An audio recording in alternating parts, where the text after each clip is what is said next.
Olá pessoal, eu sou o professor Paulo Firmino e a partir dessa videoaula que a gente vai começar a apresentar nesse momento, nós na disciplina, no curso de Anatomia e Morfologia Vegetal, iniciaremos uma nova abordagem sobre o estudo dos vegetais, né? Veja que vocês estão participando de uma disciplina que é a primeira disciplina da área de plantas, né? Da área do estudo dos vegetais, da biologia dos vegetais, que a gente denomina de botânica, e a partir daí a gente começou estudando o vegetal na sua organização mais interna, né? A gente falou sobre os tecidos vegetais, a gente caracterizou a anatomia dos órgãos vegetais, né? Ou seja, a organização dos tecidos dentro de cada vegetal. E a partir desse momento nós vamos iniciar uma visão do vegetal pelo lado de fora dele, né? Ou seja, nós vamos entrar numa abordagem do estudo dos vegetais em que, de certo modo, é bastante agradável, né? E bastante prático, porque a gente consegue visualizar essas estruturas sem a necessidade de utilizar a microscopia, né?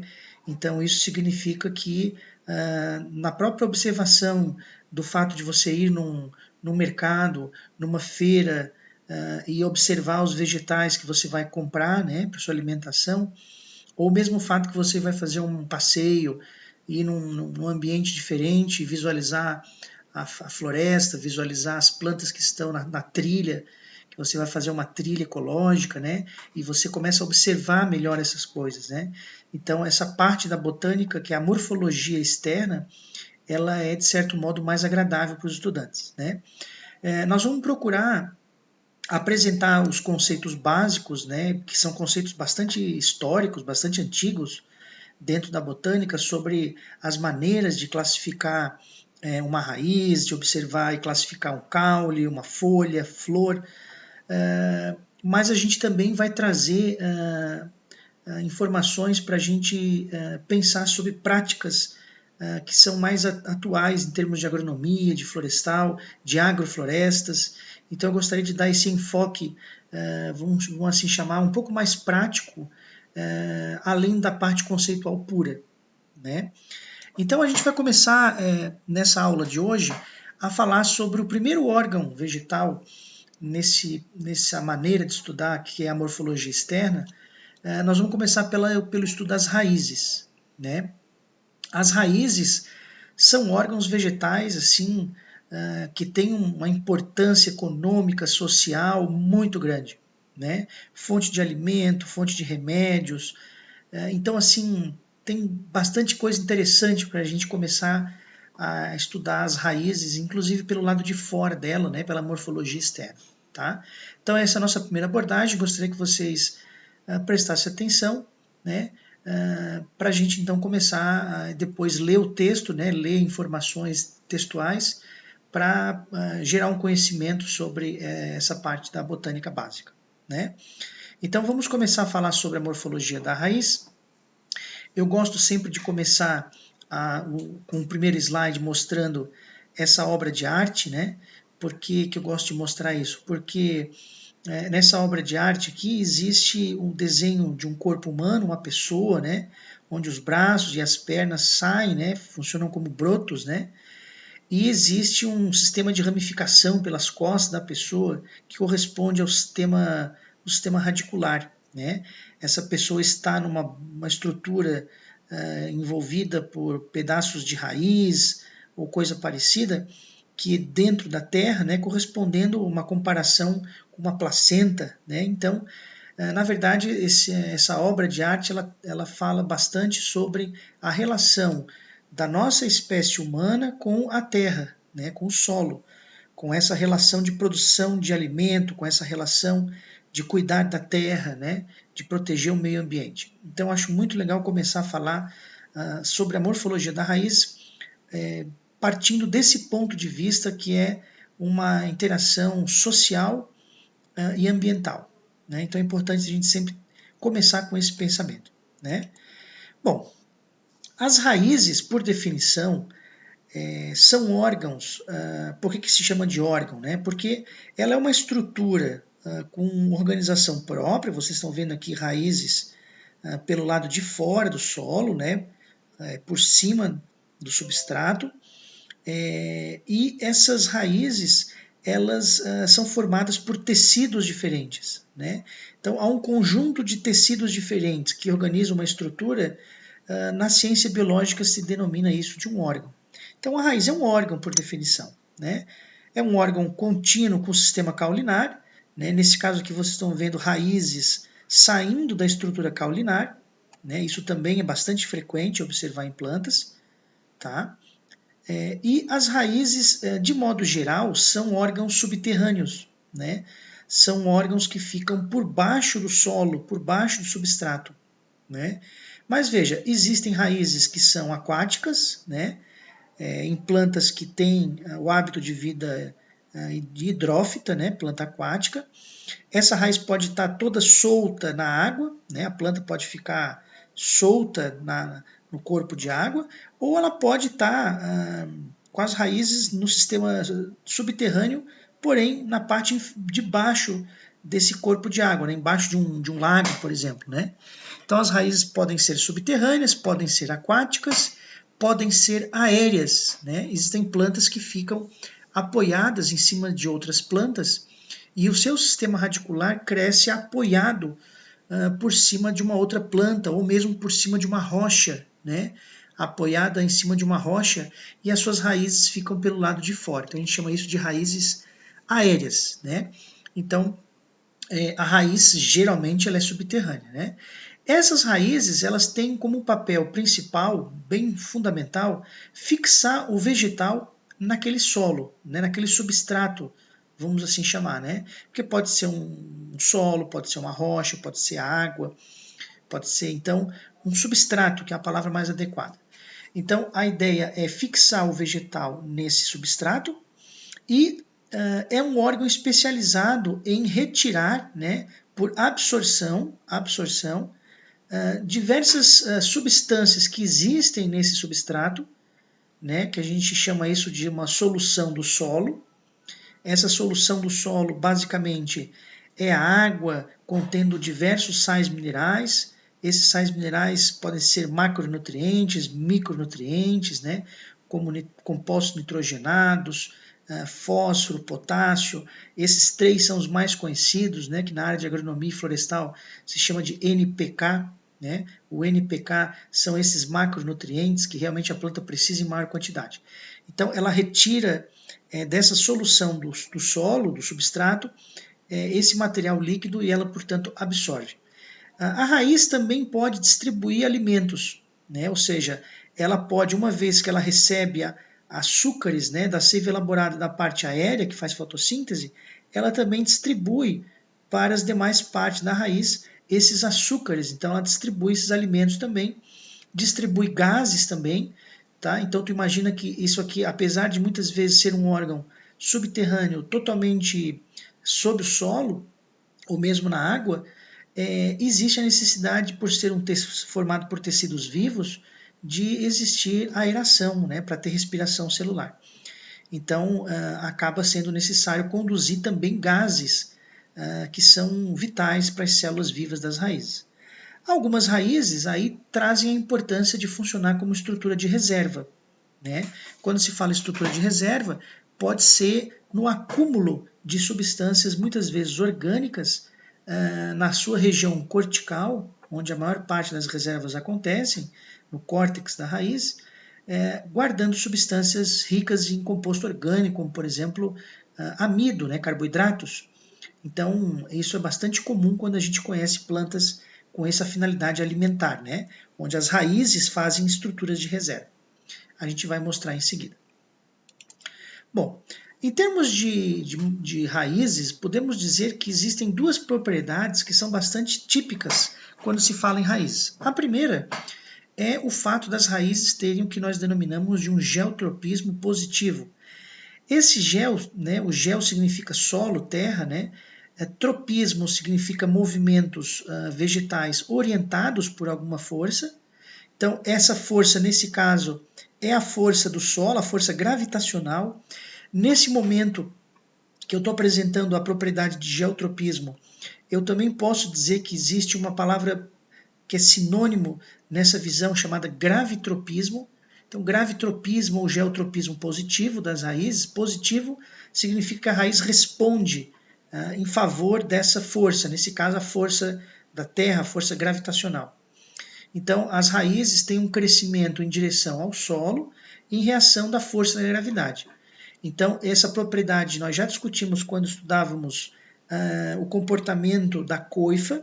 A coifa ela tem células que sentem, de certo modo, essa força gravitacional e orienta os planos de divisão celular para baixo, né? Então, as raízes crescem orientadas em direção à força gravitacional. Isso é uma propriedade típica das raízes. Tem situações de exceção, né, onde algum fator que pode ser limitante para o crescimento da raiz, como por exemplo a falta de oxigênio no solo, como acontece em solos de manguezais, em que as raízes acabam crescendo contra a força gravitacional, porque elas acabam precisando buscar oxigênio, mas aquela é uma situação específica, né? Então existem situações específicas em que esse geotropismo não é seguido à risca, né? Mas é uma propriedade bastante comum dos vegetais. Tá? Uma segunda propriedade bastante comum das raízes é o fato de elas possuírem o que nós chamamos de crescimento orientado pela concentração de água. Então chamamos isso de um hidrotropismo. E ele é positivo, ou seja, ele acaba crescendo, a raiz cresce em direção a essa força. Por isso que é positivo, né? Ela concorda com essa força. Então as raízes se dirigem para áreas mais úmidas no solo sempre, buscando essa água e os sais, mas o fator mais limitante que é reconhecido é a presença da água, né? Essa característica implica em dizer que quando nós comparamos plantas que têm um sistema radicular naturalmente curto, né, pouco desenvolvido, significa que aquele solo, aquele substrato já tem um teor de água suficiente para a vida daquela planta. Quando a planta está num solo seco, com baixa oferta de água, ou baixa retenção de água naquelas camadas mais superficiais daquele solo, o sistema radicular ele acaba aprofundando, né? Ele acaba buscando mais água por causa dessa necessidade de hidratação da planta. Então nós podemos falar um pouco sobre a saúde do vegetal plantado no local, naquele solo, recolhendo algumas amostras, né? E percebendo o sistema radicular. Ou seja, se o sistema radicular está curto, a princípio existe uma indicação de que aquele solo já pode ter bastante água suficiente.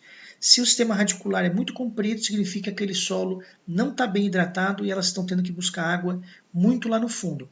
Para ela buscar água muito lá no fundo e crescer muito a raiz, ela pode estar investindo muita energia e construção de células nas raízes. E isso às vezes pode diminuir a produção da parte aérea.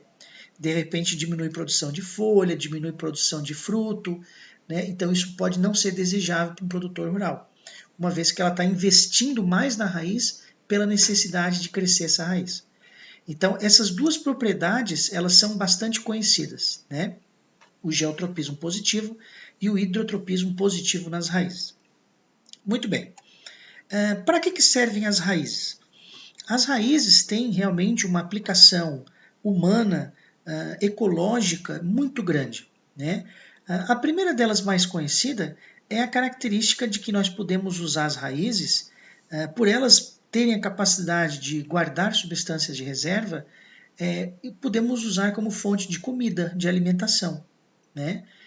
E nesse cenário em que nós vivemos, onde a produção do alimento ela é essencial para a sobrevivência das sociedades, em especial as sociedades, as comunidades que são mais carentes na produção desse alimento, né?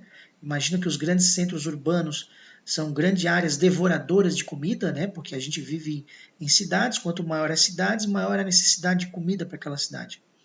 Então as áreas produtoras que geralmente ficam ao redor das cidades, nas zonas rurais, tem esse papel importantíssimo na produção de alimento. Então, as raízes acabam tendo grande papel alimentar, né? A cenoura é bastante conhecida, né? Porque tem bastante reservas de vitaminas, né? Isso é bastante importante para a nutrição. Existe a mandioca, que é um dos temas mais antigos e conhecidos, principalmente aqui na América do Sul, né? Batata doce. Então existe uma série de cultivares que a gente pode ir pensando, onde o nosso objetivo é justamente cortar essa porção que é a raiz para nós nos alimentarmos. Né? Então, isso é bastante importante quando a gente começa a estudar, quando a gente começa a se preparar para ser um profissional, ou da área de agronomia, ou da área de florestal, porque as raízes realmente têm uma importância bastante grande. Além da importância alimentar, existem muitas espécies vegetais onde as raízes fazem acúmulos de substâncias e as propriedades de várias moléculas, às vezes até em menor proporção, armazenadas nas raízes, serve como remédio. Né? Elas podem melhorar a digestão, elas podem melhorar o sistema de pressão sanguínea, elas podem diminuir colesterol no nosso sangue circulante. Então, muitas vezes, a gente, quando frequenta feiras, né, que é uma fotografia de uma feira, essas feiras comunitárias regionais trazem muita riqueza de alimentos, né, e de raízes com propriedades de remédio, né, propriedades medicinais. Eu gostaria de chamar a atenção nesse momento para um tema que se fala muito, que são as plantas alimentícias não convencionais, o pessoal chama de punk, né? Essas plantas que são, na verdade, plantas já usadas pelas comunidades tradicionais daquele local, elas podem ser encontradas, às vezes, em feiras organizadas pela própria comunidade local, né?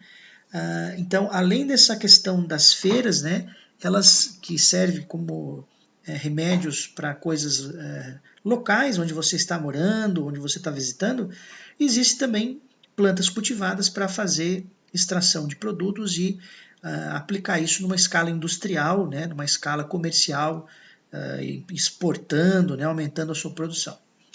Então, a importância medicinal também bastante interessante de saber que pode ser utilizada. Bom, nós já comentamos um pouquinho sobre as funções na parte inicial da aula, e eu gostaria de chamar a atenção, né, exatamente para esse momento, que é destacar as funções bastante conhecidas nos livros de botânica. Então, a primeira a gente já havia apresentado, que as raízes têm como papel a fixação do vegetal no substrato. A segunda, que é a absorção da água e sais minerais. Importante comentar que compostos orgânicos podem ser absorvidos pelo vegetal, né? Porém, essas absorções elas não são em grande escala e elas exigiriam transportadores de membrana específico, algo que não é muito comum, tá? Então, de modo geral, a gente costuma dizer que a planta absorve a água e os sais minerais. Os compostos orgânicos, nós acabamos sabendo que a planta sintetiza e espalha pelo corpo todo, né? Uma pergunta que a gente pode se fazer algumas vezes é a seguinte: por que então que a gente, quando está preparando um terreno para plantar, ou quando já tem um plantio, né, a gente precisa ficar colocando o composto orgânico naquele solo, né, naquele substrato, se a planta não absorve isso? Né? Então, a lógica ela é um pouquinho mais além, porque, na verdade, quando a gente coloca compostos orgânicos, né, restos de alimento, né, restos de casca, a gente quer, na verdade, nutrir os organismos que estão no solo. Né? A gente quer nutrir fungos e bactérias, em especial, que são degradadores, né, decompositores da matéria orgânica. E aí, uma vez que eles são decompositores, eles vão remineralizar, eles vão redistribuir esses minerais e compostos que existem naquele material orgânico que tu colocou no solo para a planta absorver, como sais minerais. Então, a gente quer alimentar aquela microbiota do solo. Né? Muitas vezes chamam de micro-organismos eficientes, do inglês, né? Micro-organismos eficientes, os EMs, que são organismos microscópicos que acabam redisponibilizando esse material orgânico e também os sais minerais, em especial, para a absorção dos vegetais. Né? Então, é nesse sentido que a gente fala em absorver. Já comentamos sobre a condução do material absorvido para as demais partes aéreas, né? Então ela absorve nas raízes e distribui através do que nós chamamos de ascensão da seiva bruta, né? Espalhando pelo xilema esse material absorvido do substrato. E elas podem, então, acumular substâncias de reserva. Então, esse aqui é um slide resumindo o que nós denominamos de funções para as raízes, né? Quais são as partes que nós podemos reconhecer morfológicas de uma raiz? Então, aqui começa a morfologia externa propriamente dita, né? Veja, se eu pegar qualquer ápice de uma raiz, eu posso encontrar essas regiões que a gente vai comentar agora. Algumas vezes, quando tu arranca a raiz do solo, tu pode estar arrancando e cortando a ponteira dela com essa região que nós vamos daqui a pouco definir, e aí tu não enxerga, né? Mas a princípio ela tem, tá? Basta, para você fazer essa análise e observação, remover as raízes com bastante delicadeza, sem arrancar ela do solo, né? Você tem que ir puxando lentamente ou mesmo amolecendo o solo para daí tu ir puxando e observar essa extremidade da raiz. Na região terminal da raiz, a gente já estudou quando falávamos de meristemas que existe um capuz de células chamada coifa ou calíptera, que é a região que protege a área mais interna, denominada essa região de região meristemática ou região de multiplicação celular, né? Então, a coifa ou calíptera, que é a primeira região, ela recobre a ponta da raiz. Essa ponta da raiz ela protege os meristemas apicais radiculares, que é por onde a raiz cresce primariamente, né? E a coifa também tem uma grande importância de proteger e lubrificar o caminho que a raiz vai crescendo no substrato, né, no solo. Então, a coifa é de extrema importância, além da importância que a gente comentou ainda há pouco, que é o fato da coifa perceber a força gravitacional para termos o geotropismo positivo nas raízes, né? Subindo nessa região da raiz em direção à base dela, né? Então, se movimentando, se deslocando em direção basípeta, né? Que é uma terminologia que a gente pode utilizar, nós chegamos numa região onde as células que compõem a raiz já começam a se especializar. Elas aumentam o tamanho celular, se diferenciam. Então, nessa região que eu estou passando o indicador, chamada de zona lisa ou de alongamento, é onde já começa a ter diferenciação dos tecidos. Então, já começa a ter formação de epiderme, de parênquimas, já tem xilema, floema se formando, já tem os tecidos permanentes que a gente estudou, né? Então, essa região é chamada de zona de alongamento porque as células começam a aumentar o volume celular e você começa a perceber realmente uma área de crescimento dessa raiz, né? Logo acima dessa região é visualizada uma área onde a quantidade de células do revestimento aumenta muito na proporção de pelos ou pelos radiculares, também chamadas de tricomas, mais usada a palavra pelos radiculares, que é então uma região com grande capacidade de aumentar a superfície e gera maior absorção da raiz. Essa região rica em pelos radiculares nós chamamos de zona pilífera, né? Essa zona pilífera ela é bastante importante comentar, porque muitas vezes em que se faz a remoção da planta de um local para outro, né, isso é mais usado em espécies que são arbóreas, que estão num canteiro da estrada ou de uma praça para outra e se remove essa planta, tem que se tomar bastante cuidado em remover bastante área ao redor da planta, porque senão tu não está levando as ponteiras de raiz, né? Com isso tu vai estar perdendo de levar para outro lugar essa planta junto com a região pilífera. Então, se tu remove as raízes, tirando a zona pilífera, tu vai ter uma dificuldade do vegetal de continuar absorvendo o que ele absorvia naquela condição inicial. Isso pode levar à morte do vegetal se tu transplanta para um lugar onde não tem tu não levou junto a zona pilífera, porque tu cortou, né, mais perto da planta e a ponteira ficou lá embaixo, né? Então essa zona pilífera ela é bastante importante para a absorção. Acima dessa zona pilífera, a gente observa uma região onde é possível existir acúmulo de substâncias de reserva. Então essa região é chamada também de tuberosa, mas também é nessa região que começa a se observar formações de raízes secundárias, né, no sentido de serem raízes laterais, projeções saindo. Então, essa região que pode armazenar substâncias de reserva e começa a ter ramificação de raiz nova, é chamada de zona tuberosa ou mesmo zona de ramificação. Tá? Logo acima dessa região vem a transição entre o que é raiz e o que vai ser para cima caule. Essa região de transição é denominada de colo ou coleto. Então, essas regiões morfológicas externas da raiz são bastante fundamentais no estudo da morfologia das raízes. Muito bem, de onde que vem uma raiz na planta? De onde que se originam as raízes, vamos assim pensar?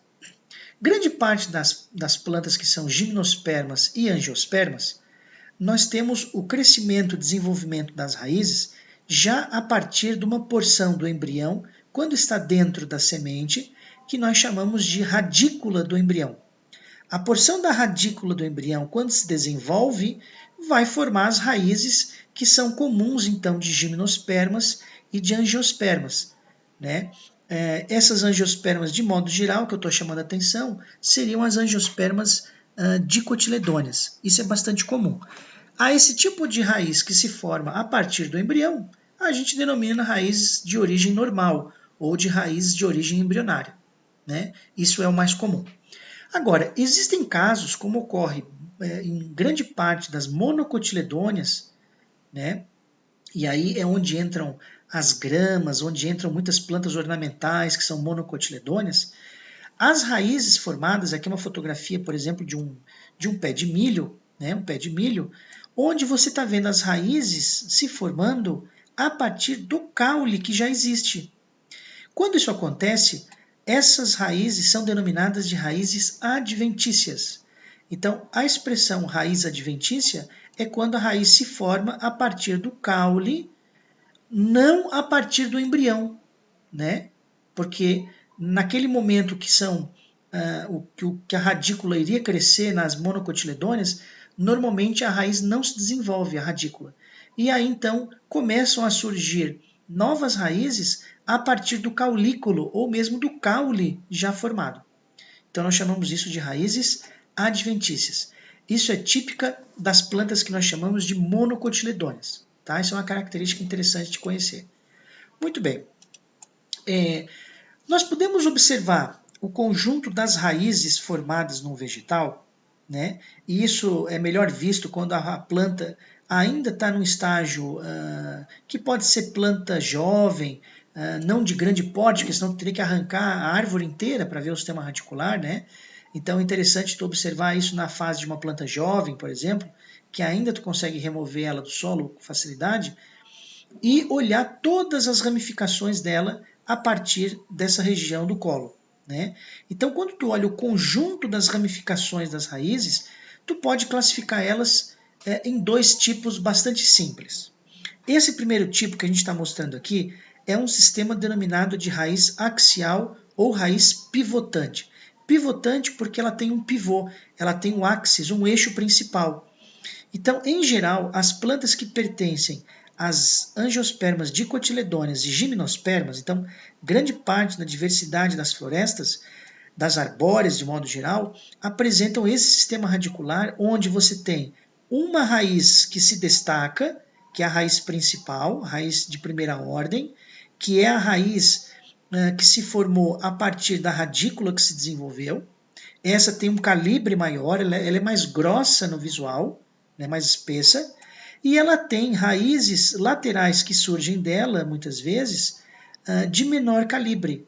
Quando isso acontece, esse sistema de raízes nós chamamos de raiz axial ou raiz pivotante. Existe um segundo sistema de classificação, que é você observar as raízes e perceber que elas acabam tendo uma espessura, um comprimento entre elas, se comparando, muito parecidas. E elas acabam se formando, em geral, a partir do caule. Né? Então, a esse sistema onde as raízes formam esses tufos, né, em que elas não têm grandes diferenciações de tamanho, no comprimento, na espessura, nós chamamos de um sistema de raízes fasciculadas, né, também denominado de sistema cabeleira, popularmente chamando. Né?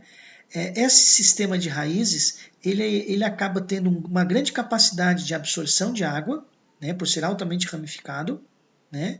E elas são encontradas tipicamente nos representantes das angiospermas monocotiledôneas. Então, aqui nós estamos falando do segundo tipo de classificação de raízes, observando, em especial, quando tem eixo principal e eixos secundários, né? Então, esse conjunto nós chamamos de ou axial ou fasciculada, um dos dois. Nós podemos agora começar a falar sobre raízes em termos de algumas características que se destacam a serem observadas na raiz. A primeira delas é a possibilidade que muitas raízes têm de fazer um acúmulo de substâncias de reserva, né? Quando esses acúmulos de substâncias de reserva acontecem, elas são chamadas, essas raízes, de raízes tuberosas. Então, as raízes tuberosas são aquelas que guardam substâncias de reserva, e aqui nós temos várias fontes de alimentação: cenoura, mandioca, batatinha salsa, que são plantas que têm realmente uma importância alimentar muito grande. Quando, por curiosidade, as raízes de primeira ordem que se espessam, que armazenam substâncias, nós encontramos isso no caso da cenoura, né, do nabo, do rabanete, que é a raiz principal, primária, que se espessa. E existem situações onde as raízes secundárias e terciárias é que começam a ter um espessamento. E o exemplo mais conhecido aqui na apresentação conceitual é a macaxeira, ou mandioca, ou aipim, que são as três maneiras de chamar popularmente no Brasil a maniote esculeto, né? Que é a espécie formadora da mandioca, né? Então essas raízes que têm grande aplicação na alimentação, e aí nós podemos encontrar muitas espécies, nós chamamos essas raízes de tuberosas, né? Existe uma segunda forma de classificar as raízes com relação ao seu aspecto externo, que são as raízes mais comumente encontradas em espécies que já estão num porte arbóreo, que têm um porte arbóreo, e já são adultas, né? E essas plantas que basicamente crescem em locais onde o solo não é muito rígido, né? Onde existe uma instabilidade do solo, uma possibilidade de movimentação desse solo, ele não é tão firme, nós percebemos raízes saindo do caule, raízes essas, portanto, adventícias, que se expandem, ajudando a apoiar a parte aérea pesada, o tronco pesado, e elas formam placas. Essas raízes que têm forma de placas, de tábuas, são chamadas de raízes do tipo tabular, né? Existem situações onde essas tábuas, essas placas são tão grandes, né, que se chama também de sapopemas, essas raízes que têm essa tábua muito desenvolvida, são as sapopemas. Então, as raízes tabulares são típicas de plantas arbóreas, né, onde tem um solo que não tem muita firmeza, ou então em situações onde a planta está crescendo arbórea num terreno inclinado, onde tem uma inclinação e ela precisa reforçar o outro lado para segurar o peso dela. Ela pode emitir essas raízes adventícias, que são chamadas de raízes tabulares. Aqui é uma fotografia mostrando uma figueira, né, que é uma planta bastante comum de formar essas raízes tabulares, tem bastante aqui na floresta umbrófila, aqui na região da Mata Atlântica, né, e portanto é uma raiz denominada de tabular. Existem raízes que são denominadas escoras ou suporte, e que, como o próprio nome diz, são raízes que também crescem a partir do caule, também são adventícias, mas elas têm esse aspecto cilíndrico, né? Elas não têm o aspecto de placas. Essas raízes têm a mesma finalidade, o mesmo papel biológico das raízes tabulares. Então elas acabam aumentando a superfície, fixando melhor o vegetal, que geralmente é de grande porte, é um vegetal arbóreo, sustentando as suas partes aéreas. Essa planta aqui é uma planta de uma palmeira, a gente chama, né, da família Aricácea, e ela é conhecida na região amazônica como paxiúba ou paxiubinha, né? É uma planta que tem, então, esse sistema de raízes adventícias saindo do caule, denominadas de raízes escora. né, aumentando o suporte delas no substrato. Aqui nós temos outras situações de plantas típicas de manguezal, né, onde essas escoras classicamente eram assim chamadas, né, como raízes, né. Entretanto, alguns anos, uma professora da Universidade de São Paulo, aqui no Brasil, ela fez a anatomia dessas estruturas que saem desse caule principal e percebeu que essas estruturas que existem nas espécies de manguezal, elas não são raízes, na verdade, anatomicamente falando. Elas são estruturas caulinares, né? Tanto que se chama, ao invés de chamar de raízes, ela se chamou de rizóforos, né? Então, esses rizóforos seriam essas projeções caulinares com aspecto, né, radicular. Lembra uma raiz, mas não é uma raiz anatomicamente falando, né? E elas acabam dando suporte. Para quem conhece a região de manguezal, sabe que o solo é bastante mole, né? Bastante instável para a planta se apoiar, né? E aqui você tem uma outra situação de plantas que emitem essas raízes também lenhosas, né, de um substrato também mais arenoso, onde elas ajudam a fazer esse suporte da parte aérea, né? Então essas plantas têm esse sistema de raízes denominadas de escoras. Bom, existe ainda uma outra maneira de observar projeções de raízes, ramificações de raízes que crescem contra aquele geotropismo, né, que existia, contra o gravitropismo. É uma situação especial porque essas plantas estão num solo onde a quantidade de gases, em especial oxigênio, é menor, então elas acabam crescendo contra essa força gravitacional, elas têm então um geotropismo negativo, e essas projeções são cheias de lenticelas no seu revestimento, por causa da periderme, em que permitem trocas gasosas.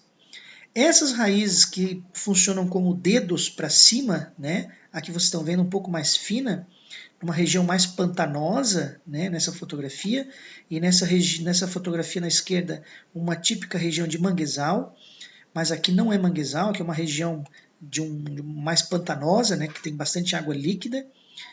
Essas raízes são chamadas as projeções de pneumatóforos, ou raízes respiratórias, porque o fator principal aqui é crescer buscando oxigênio, né? No caso do manguezal, existe a oscilação do nível da maré, né? Onde ela pode ficar parcialmente recoberta por água, e no caso de plantas pantanosas também, regime de chuva pode aumentar o corpo de água e elas ficarem com parte dessas raízes também totalmente imersas na água, né? Então esses pneumatóforos são típicos dessas plantas de ambiente com pouca oxigenação no solo.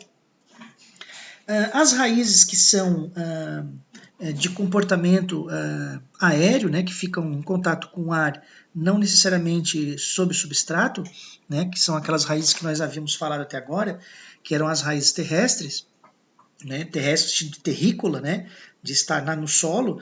Essas raízes que a gente vai comentar agora são raízes chamadas de aéreas porque elas ficam em contato com o ar, né. Um tipo bastante comum é encontrado na figueira, né, que vocês estão vendo essa raiz abraçando uma planta suporte e ela acaba abraçando para se apoiar nela, né? Entretanto, aqui uma outra fotografia também mostrando a raiz se apoiando na planta suporte. Essa planta que é suporte, ela acaba sendo pressionada, né?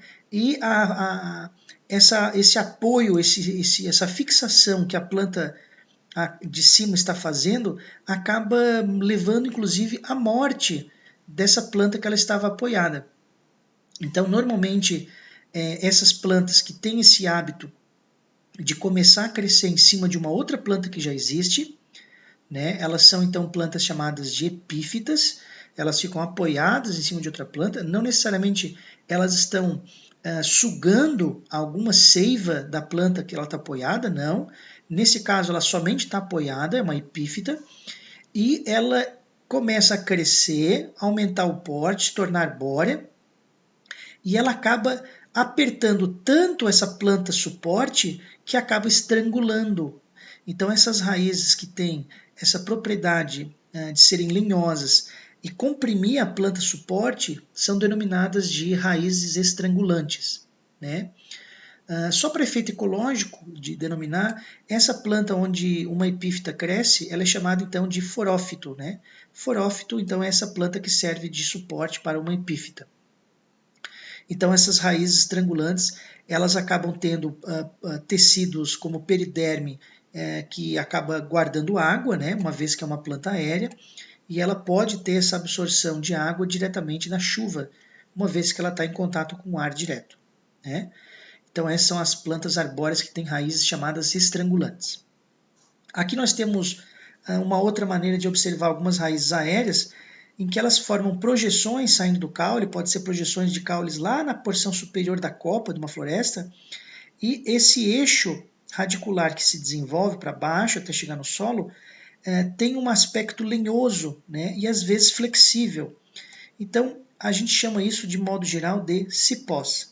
Né? O cipós é uma nomenclatura bastante popular, que pode ser ou uma raiz, que é o mais comum, uma raiz aérea, que está se desenvolvendo lá na parte aérea e descendo para pegar a água no solo, ou pode ser uma estrutura caulinar que está crescendo, trepando em cima de uma outra planta para outra. Né? Então, os cipós podem ser tanto caulinares como radiculares, mas nesse caso nós estamos mostrando os cipós que são de origem radiculares. Né? Isso é importante de mostrar porque numa floresta onde tem uma grande recuperação da sua vegetação natural, onde ela está numa regeneração bastante avançada na sucessão, você começa a ver cipós. Né? Isso mostra que aquela formação florestal já está realmente mais avançada, já está mais madura para formar esses cipós. Né? Existe uma outra situação de raízes aéreas que nós na botânica identificamos, que é o fato em especial de algumas plantas que vivem de modo epifítico, né, crescendo em cima de outra planta, como acontece com orquídeas, que é bastante comum nas orquídeas, constituindo a família Orquidácea, em que na extremidade dessas raízes, né, o revestimento dela é um revestimento formado por uma epiderme múltipla, pluristratificada. Né? A gente já havia comentado isso no estudo de epiderme, mas só estamos chamando a atenção aqui porque essa epiderme múltipla, que fica próximo à ponteira, ela pode muitas vezes até adquirir aspecto clorofilado, né? E essa epiderme múltipla é chamada então de velame. Então velame é um nome muito comum nas extremidades de raízes das orquídeas, né? Que acabam absorvendo a água da chuva também. Existe uma outra categoria de raízes de plantas que são aéreas, porém essas plantas elas não são denominadas de epífitas, elas são plantas que ao estarem apoiadas em outra planta, elas emitem raízes que acabam penetrando no sistema tecidual da planta suporte.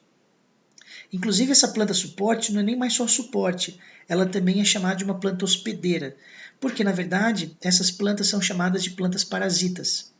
Então essas raízes que penetram na planta hospedeira, essas raízes penetrantes nós chamamos de austórios com H, raízes do tipo austórios. Né? Então nessas plantas ela precisa roubar, né? Ela precisa remover a água, sais ou mesmo até a seiva elaborada de uma outra planta onde ela está se beneficiando. Então, nesse caso, é um caso de parasitismo, né? Não é um caso de epifitismo, não. Tá? Então, os austórios são típicos de plantas parasitas. Muito bem. Então, esses austórios, a planta ela pode ser enquadrada como sendo uma parasita parcial, né? Uma M é metade, não é M parasita. Por que se chama isso? Porque ela consegue absorver e roubar, né, extrair apenas a seiva bruta da planta hospedeira que ela está apoiada. Então, quando ela está apoiada numa planta hospedeira e ela rouba, ela extrai apenas a seiva bruta, ela é uma parasita parcial, ela é uma hemiparasita. Entretanto, se ela acaba emitindo os austórios que se localizam no floema, né? E ela acaba então roubando, retirando a seiva elaborada da planta hospedeira. Então essa planta parasita que tem os austórios, ela é chamada de holoparasita. O prefixo holo quer dizer total, é uma parasita completa, né? Ela não tem nenhum trabalho de fazer a fotossíntese dela em larga escala, né? Ela pode fazer parcialmente fotossíntese, mas ela pode ser totalmente parasita e somente roubar a seiva elaborada. E muitas vezes essas plantas elas ficam parasitando raízes no fundo do solo, né? E elas nem formam folhas, né? Aqui vocês veem a formação de flores, né? Mas elas geralmente não chegam a formar nem folhas, por elas serem parasitas totais, né? Elas não precisam ter folha para ficar fazendo fotossíntese, né? Então são plantas realmente parasitas totais. Muito bem. E chegamos no caso das plantas chamadas de aquáticas, né, que vivem mergulhadas na água. Geralmente essas raízes são muito finas, muito ramificadas, né, para realmente aumentar a superfície, e ela acaba absorvendo oxigênio da água, né? Essa é uma especialidade que algumas plantas têm, que são as chamadas plantas aquáticas. Mas lembrando que os vegetais, a princípio, surgiram, nas suas famílias mais antigas, surgiram na água, né? Depois que eles conquistaram a terra firme. Então essas raízes têm poucos tecidos lignificados, né? São bastante flexíveis, e elas têm essa capacidade de absorver o oxigênio dissolvido na água também, né? Juntamente com a absorção da água e dos sais minerais. Chamamos essas raízes simplesmente de aquáticas, né? Agora, na parte final, a gente precisa comentar algumas interações que são bastante aplicáveis na área agronômica e na área florestal, né?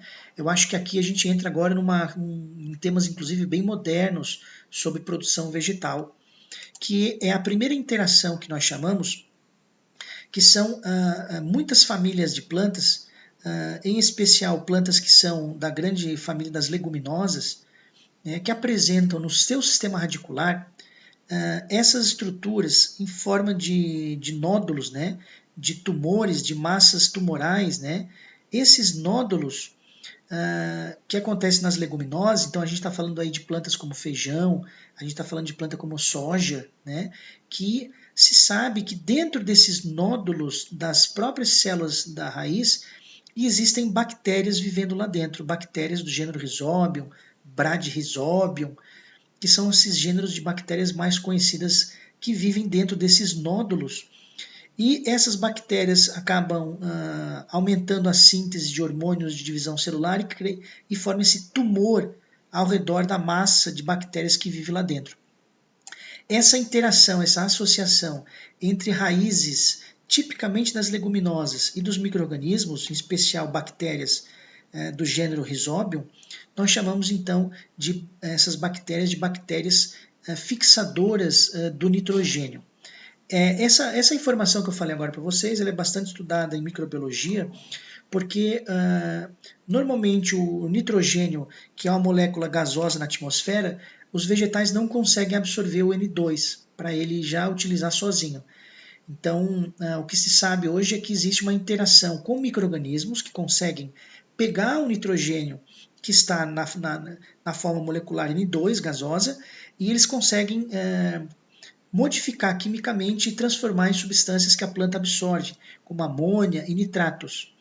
Então, nesse caso, as bactérias que fixam o nitrogênio tornam o nitrogênio com capacidade de ser utilizado pelo vegetal. Então, dentro desses nódulozinhos, está cheio de bactéria fixando o nitrogênio. Então, essa é uma associação muito moderna, muito estudada atualmente para aumentar a produção vegetal, né? Existe ainda uma outra interação que a gente vai comentar num outro momento, que chamam-se as interações que são denominadas de interação de raízes com fungos, né? Essas interações são denominadas de micorrizas. As micorrizas, elas também são encontradas em grande parte das famílias botânicas. A micorrização é muito comum, né? Não é uma situação rara. E essa interação de fungos com raízes acaba sendo benéfico para os dois, é uma associação mutualística. No caso dos fungos, por eles terem grande superfície, eles acabam absorvendo água e acabam hidratando as raízes, né? Aumentando também a quantidade de absorção de sais minerais das raízes. Já as raízes, para ajudar os fungos, se acredita que elas passam os compostos açucarados da sua atividade fotossintética. Então, os dois se beneficiam, né? Os fungos se beneficiam, as raízes se beneficiam. Essa associação é chamada de micorrizas. Tá? Existem micorrizas que... Veja que as micorrizas não são parasitas das raízes, não são. Elas vivem em harmonia, elas não penetram pela membrana plasmática da célula vegetal, elas não penetram no protoplasto e vive lá junto com as outras. Não, ela fica ou por fora da parede celular, ou ela penetra o espaço entre a parede e a membrana plasmática, formando até ramificações que nós chamamos de fungos micorrízicos arbusculares. Né? Parecem árvores dentro das células vegetais, elas formam ramificações dos fungos sem penetrar no interior do citoplasma. Né? Então não é um parasitismo, tá? É uma associação chamada de micorrizas. Muito estudado, plantas que têm esses fungos no solo aumentam muito a sua absorção de sais e o crescimento e produtividade vegetal é favorecido. Né? Então esse tema também é uma outra interação bem moderna de ser comentada. E para encerrar a apresentação, eu mostro a vocês um quadro onde nós temos aqui tanto plantas que têm uma natureza caulinar, como uma natureza radicular, que são subterrâneas, né? São sistemas subterrâneos, e que são de grande utilidade para a nossa sociedade humana. Então aqui nós temos, no caso, o alho, né? Onde ele tem o próprio caule com as folhas na forma de bulbilhos. Temos a araruta, que ela tem um rizoma que é um caule desenvolvido com armazenamento, batata doce, que é uma raiz que armazena, uma raiz tuberosa, a batata inglesa, que é um caule, é um tubérculo, a beterraba, que é raiz e caule junto, tuberosa, o cará, a cebola, cenoura, gengibre, inhame, lírio de São José, lírio branco, mandioca, né, o aipim, a macaxeira que se chama, o nabo, rabanete, taioba, tarô, né?